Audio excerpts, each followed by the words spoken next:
Magandang araw mga ka-senior. Welcome sa isa na namang episode ng Ka-Senior Health Tips.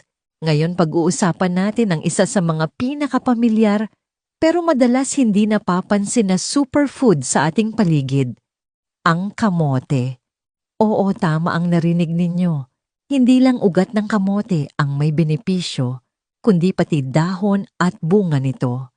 Marami na ngayong pag-aaral na nagsasabing ang kamote ay hindi lang simpleng pagkain, kundi isang natural na gamot na makatutulong sa mga senior sa iba't ibang paraan. Alamin natin ang mga benepisyo ng kamote, mula dahon, bunga, hanggang ugat. At kung bakit dapat natin itong isama sa ating pang-araw-araw na pagkain. Unahin natin ang dahon ng kamote. Ang dahon ng kamote ay puno ng bitamina A, C at E, pati na rin ng iron, calcium at antioxidants. Sa mga senior, napakahalaga ng mga ito para mapanatiling malakas ang resistensya, mapabuti ang sirkulasyon ng dugo at maiwasan ang anemia. Kung napapansin ninyo na madalas kayong mapagod o nahihilo, maaring senyales ito ng kakulangan sa iron o oxygen sa dugo. Isang bagay na kayang matulungan ng kamote leaves. Ang antioxidants sa dahon ng kamote ay nakatutulong din sa paglaban sa mga free radicals sa katawan, mga lason na sanhi ng mabilis na pagtanda, pananakit ng kasukasuan, at mga sakit tulad ng diabetes at hypertension.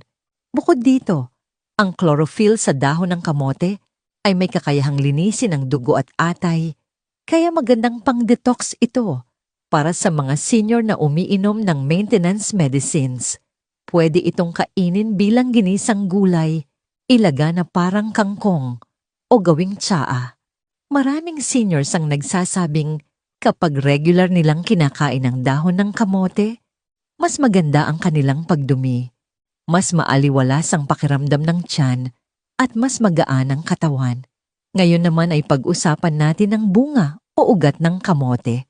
Ang kamote ay kilala bilang complex carbohydrate. Ibig sabihin, nagbibigay ito ng enerhiya na hindi agad nauubos. Ito ay maganda para sa mga senior dahil nakakatulong ito para hindi madaling mapagod o manghina. Hindi ito tulad ng puting kanin na mabilis magpataas ng blood sugar. Kaya magandang alternatibo ito para sa mga may diabetes o gustong kontrolin ang timbang. Bukod dito, ang kamote ay mayaman din sa fiber. Ang fiber ay tumutulong sa maayos na paggalaw ng bituka, kaya nakakaiwas sa constipation, isang karaniwang reklamo ng mga senior. Kapag regular ang pagdumi, mas maganda rin ang kalusugan ng ating tiyan at mas mababa ang panganib ng colon problems. Ang kamote ay may vitamin A na mabuti para sa paningin, vitamin C na nagpapalakas ng immune system, at potassium na nakatutulong sa maayos na tibok ng puso at presyo ng dugo. Para sa mga may high blood pressure, mainam ang kamote dahil tinutulungan nitong ilabas ang sobrang sodium sa katawan. Ang isa pang kagandahan ng kamote ay ang natural na sweet flavor nito na hindi nakakasama. Kung mahilig kayo sa matamis pero gusto ninyong umiwas sa asukal, pwede kayong kumain ng nilagang kamote bilang healthy snack. Marami ring seniors ang gumagamit ng kamote bilang almusal kapalit ng tinapay o kanin. Simple, mura, pero sustansya ang kapalit.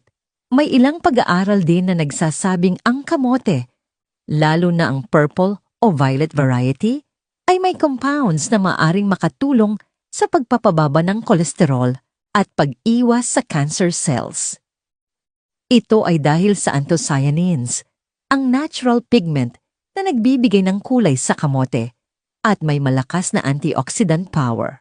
Ngayon, pag-usapan natin kung paano ito isasama sa diet ng isang senior. Para sa mga gustong mag-umpisa, pwedeng ulamin ang dahon ng kamote 2 beses sa isang linggo. Pwede rin itong gawing juice o tea. Ang ugat o bunga naman, pwedeng kainin bilang almusal o merienda, 1 piraso lang kada araw para hindi sumobra sa carbohydrates. Tandaan, kahit healthy ang kamote, kailangan pa ring mag-ingat sa dami, lalo na kung may diabetes o kidney problems. Maraming seniors ang nagsasabi na simula nang isama nila ang kamote sa kanilang pagkain, naging mas maganda ang kanilang tulog, mas regular ang pagdumi, at mas bumaba ang kanilang blood sugar. Hindi ito himala, kundi epekto ng tamang nutrisyon na likas at galing mismo sa kalikasan. Ngunit tulad ng lagi nating paalala, ang lahat ng natural food ay dapat ay gamitin ng may tamang kaalaman.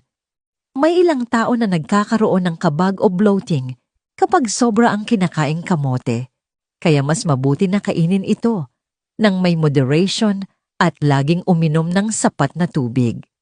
Kung kayo ay may iniinom na maintenance medicine o may sakit sa bato, huwag kalimutang kumonsulta muna sa inyong doktor bago dagdagan ang inyong diet ng kamote o kamote leaves.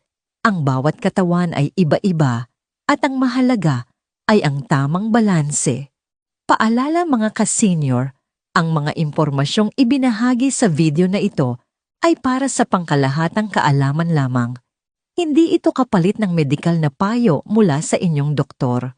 Kung may karamdaman kayo o kasalukuyang umiinom ng gamot, kumonsulta muna sa inyong healthcare provider bago gumamit o kumain ng anumang herbal o natural remedy. Mga ka-senior, ang kalusugan ay kayamanan. At minsan, nasa simpleng halaman lang ang sagot sa ating mga problema sa katawan. Ang kamote ay isang napakamurang pagkain, pero ang benepisyo nito ay mas mahalaga pa sa ginto.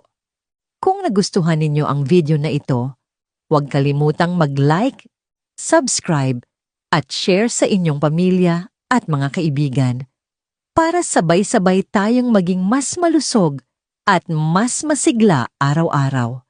Hanggang sa muli mga ka-senior, ingat po tayo lagi at God bless.